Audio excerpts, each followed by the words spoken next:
Welcome to Powerful or Pointless. In this video I got the chance to compare two of the best smartphones on the market today, the Samsung Galaxy S3 and the iPhone 4S. Now the first obvious thing you notice is the huge difference in size. Now the iPhone 4S comes in at 114.2 by 58.6 and 9.3 millimeters, and it weighs 140 grams, which is pretty heavy.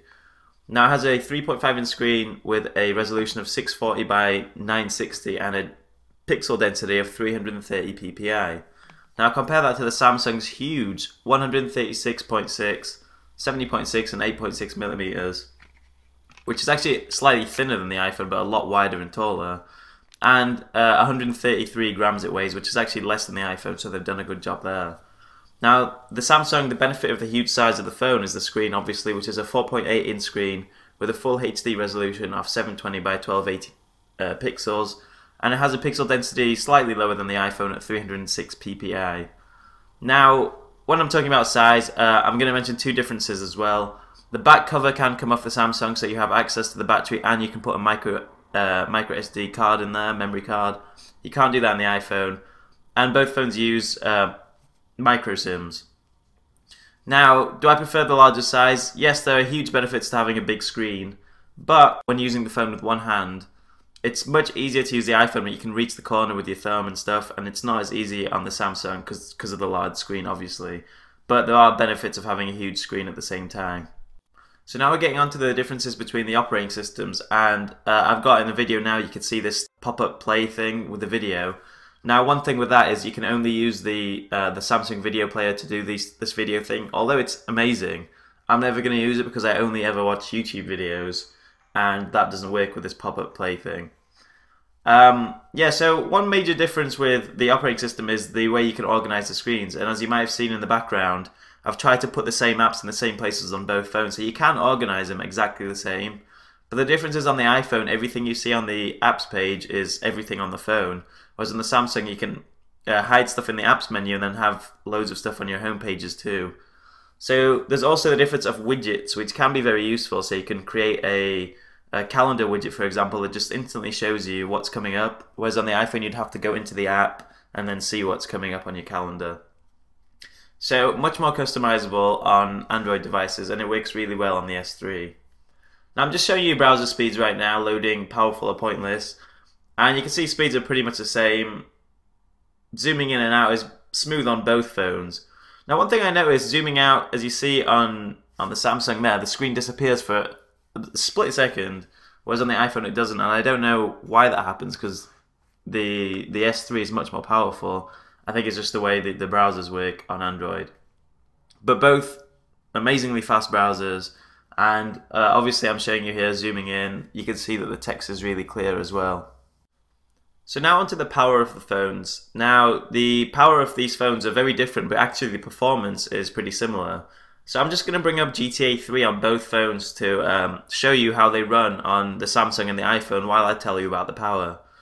So the iPhone, which is a lot older than the Samsung, has a dual-core 1 GHz processor and 512 megabytes of RAM, whereas the Samsung has a beastie quad-core 1.4 GHz processor with 1 GB of RAM. Now, this Samsung runs a lot smoother than the HTC One X, which has similar specs.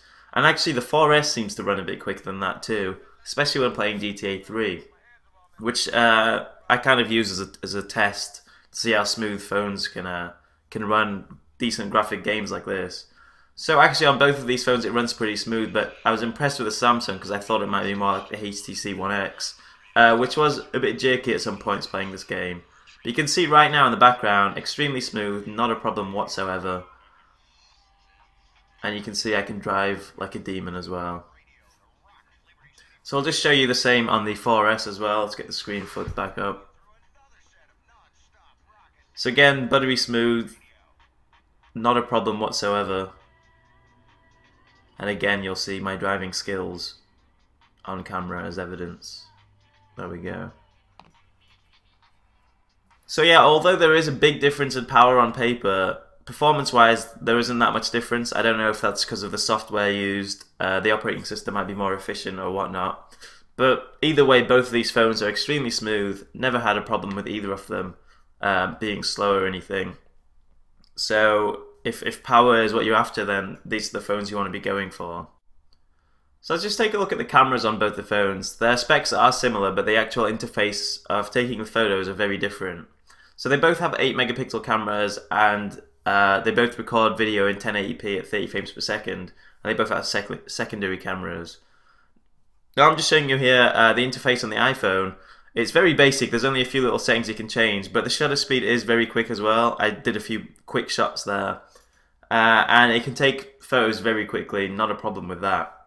Now, the S3 is a lot more complicated, there's a lot more settings you can change, and the shutter is extremely fast as well. I'm guessing it's faster than the 4S. And what's cool about it is there's these burst modes that I'll show you in a second. Right, so yeah, there's the burst mode, and you can have the best photo mode as well, which are different. So the burst mode, if you just keep your finger on the capture button, it keeps capturing photos until it reaches 20 or you stop. And this best photo mode, which I just showed you there, just takes 8 photos, and the phone decides which one it thinks is best, and then you can see if you agree with that or pick another one that you think is best, and it deletes the other 7 photos. So that's a great mode to use if you're taking a moving shot where maybe if a car or something driving past. It's a great feature. Instead of just taking continuous photos like you'd have to do on the iPhone, you just use that mode and it does the job for you. Now another cool thing here which the iPhone can't do is when you're recording videos you can take photos as well. So if something cool is happening, like you're at some sort of sports event, you want to record it and you want to take some photos too, this is perfect for that. So, you know, the photo quality, I'll put up some photos just so you can see the difference and decide for yourself, but I'm not a photography kind of guy and I can't really tell the difference. I think they both look great. And features wise, I'd go for the S3 because I think the features are better for the camera. So finally, onto some little differences with the interface. So the S3 has some cool little features, like on the home screen you can unlock into 4 different apps, whereas on the iPhone you can just unlock into the home screen or into the camera. And the S3 has a better taskbar as well, so you can turn off and on things like Bluetooth and Wi-Fi and stuff, so that's more convenient too. And then there's widgets, of course. So I've tried to make the home screens look kind of similar. I've organized them in the same way. But on the iPhone, that's all you see. Everything is on the home screen, whereas on an Android, it's a bit more complicated. There's stuff in the apps part as well. You can have widgets, you can have loads of different home screens, so it's much more customizable, which is either a good or a bad thing.